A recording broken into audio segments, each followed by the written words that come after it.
Muito bem, vamos hoje falar do livro que eu deveria ter postado ontem. Eu tô com a minha garganta um pouquinho ruim, não sei se vai dar para sair muito não. Esse livro, O Evangelho Secreto da Virgem Maria, do autor Santiago Martim, é um livro belíssimo, mas é uma obra de ficção, tá? Eu vou ler aqui que o próprio autor escreveu. Como o leitor terá adivinhado, o conteúdo desse livro é uma composição literária, por mais que beba das fontes da tradição da Igreja e esteja em sintonia com o ensinamento oficial. O autor tentou, com ousadia excessiva, colocar-se na pele de Maria, para tentar expressar aquilo que ela deve ter sentido e como deve lhe ter custado amar nas difíceis travessias que Deus lhe pedira que empreendesse. Em todo caso, o resultado não é mais do que aproximado.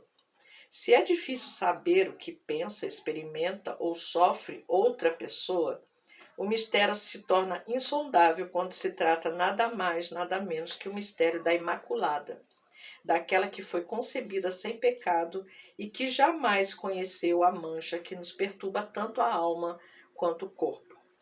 Se a leitura desse relato servir para conhecer mais Maria, para amá-la mais e para imitá-la melhor, todos aqueles que trabalharam nesta obra se dão satisfeitos e altamente recompensados. Se não é esse o caso, como nas antigas representações de teatro, rogamos ao leitor que nos perdoe e seja indulgente conosco. Então, é um livro de ficção, apesar de estar baseado na palavra, é um livro que ele só imagina que tenha acontecido dessa maneira. Aqui na contracapa tem um texto também que ajuda a explicar.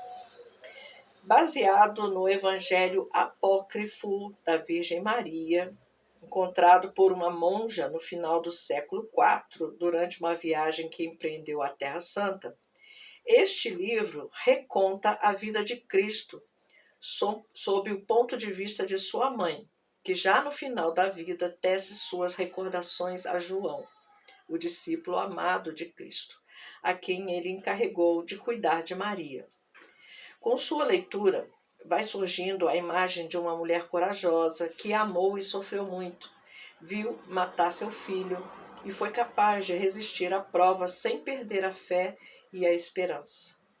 Mostra-nos as desconhecidas experiências e dificuldades que ela teve de atravessar para cumprir a missão de ser mãe, educadora e fiel discípula de Cristo. E principalmente nos mostra o lado feminino da mensagem de Cristo, que para ser plena precisa ser integrada à sua imagem masculina. Parafraseando o que ela mesma diz, os homens pensam em grandes feitos e não percebem que o amor, para ser completo, deve se manifestar também nas pequenas coisas. Então, assim, é um livro que vai falando da vida de Maria como se ela estivesse narrando. Né? Eu vou escolher aqui dois momentos muito importantes. Um do nascimento de Jesus, o primeiro do nascimento de Jesus, para que vocês possam ver como que é o livro. Ele é o tempo todo assim, é Maria falando. Tá? É como se ela estivesse contando para João.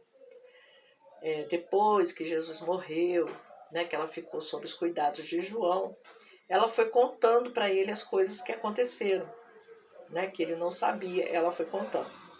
Então, o verbo se fez carne. Isso aqui Maria já estava na gruta com José lá em Belém. Então ela começa falando da gruta. Ó.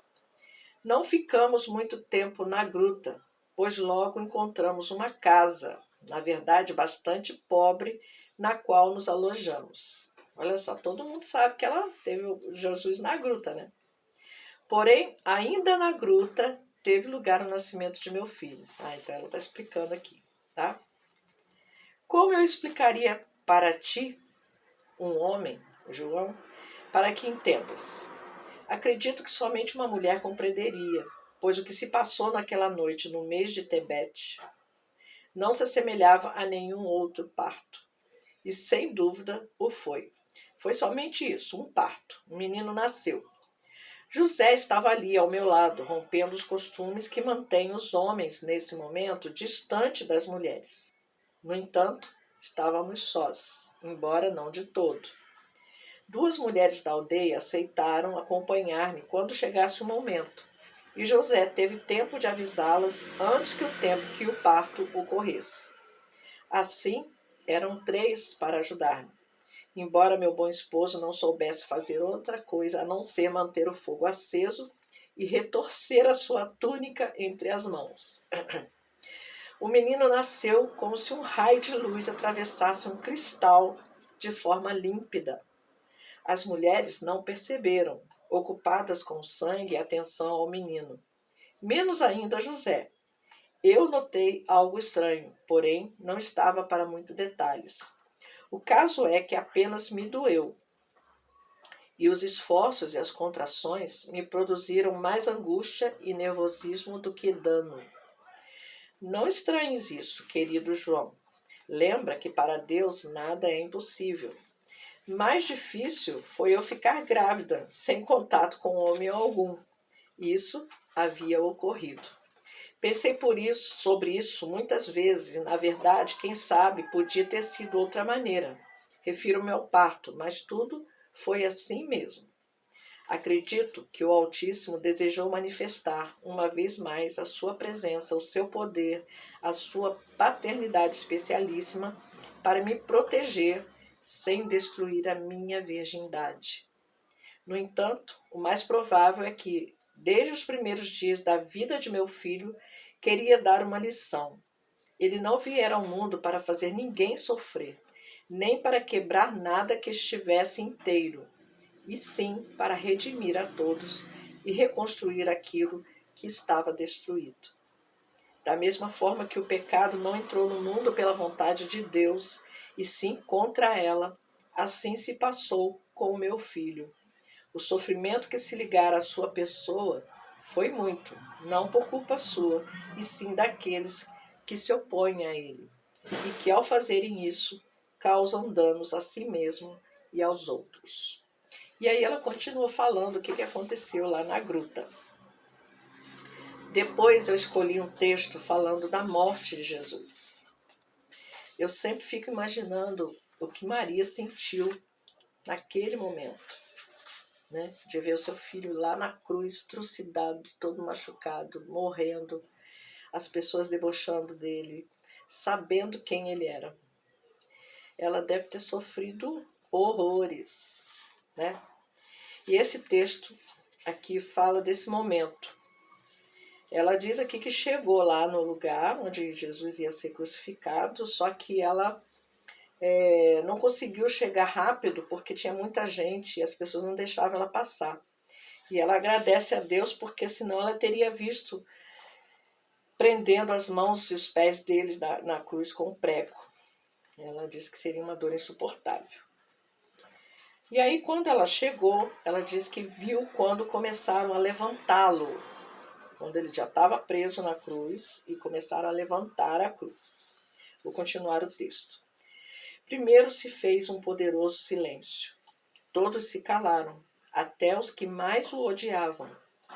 Talvez fosse o momento do milagre. Se o céu tivesse que intervir, deveria fazê-lo naquele momento, ou não faria nunca mais. Eu sabia que nada de extraordinário ia ocorrer, porque o extraordinário já estava ocorrendo. Deus assassinado pelas criaturas de Deus, com a permissão de Deus, para salvar as criaturas assassinas. Era esse o milagre. Mas se as pessoas esperavam algum gesto, o silêncio se manteve por alguns instantes, até que o pregaram definitivamente, após apoiarem seus pés no suporte que havia na cruz. De repente explodiu a gritaria. Os insultos eram tremendos e os próprios soldados tiveram que intervir para afastar dali os mais cruel e encarniçados de seus inimigos. Eu, apesar de esperar por tudo isso, mal acreditava no que via e ouvia. Vi uma mulher normal, uma dona de casa, proferir barbaridades e ameaçá-lo com o punho cerrado. Vi um que havia sido paralítico e que ele curou, cuspir nele e amaldiçoá-lo. Vi os sacerdotes e fariseus abraçarem-se uns aos outros, cheios de alegria, e vibrarem, porque, por fim, seu inimigo estava irremediavelmente perdido. Então desabei. Nem sequer tu, que me mantiveste todo o tempo a meu lado, pudeste evitá-lo. Foi o único momento, não falo de desespero nem sequer de desalento, e sim de esgotamento. Vários de nós me levantaram e alguém colocou um pouco de água em meus lábios. Apenas voltei de mim, quis colocar-me em pé de novo. A gritaria prosseguia, porém já não me preocupava mais com o que as pessoas diziam. Só me importava uma coisa: como estava meu filho. Importava-me saber se ele percebera que eu estava esgotada e se meu desfalecimento havia repercutido no seu ânimo. Assim que exausta como estava, com as pernas trêmulas e a cabeça girando, supliquei-vos que me ajudassem a chegar às primeiras filas. Quando conseguimos, enfim, aquilo que vi me agrediu o corpo e a alma.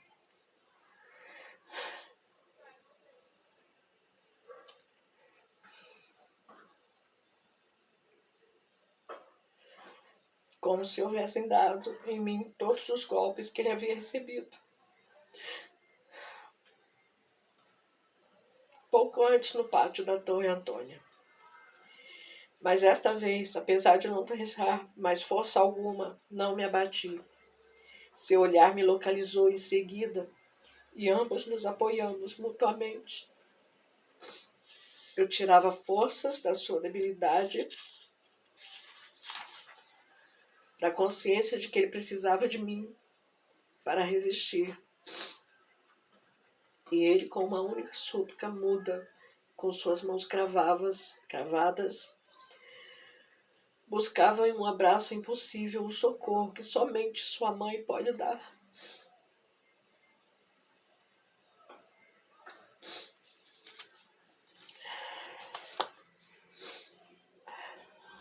Me desculpa, eu não aguentei.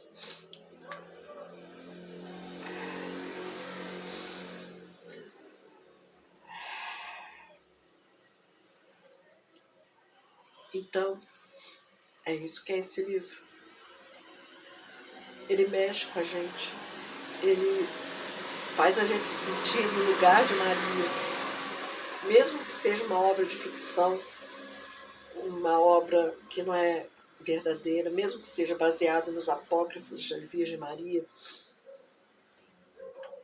é um livro muito forte. Você tem que ter muita força para ler. Mas é um livro que inesquecível. Toda vez que eu leio, eu choro, não tem jeito. Fazer o quê, né? Mas se você é forte, se você aguenta, leia esse livro, que vale a pena.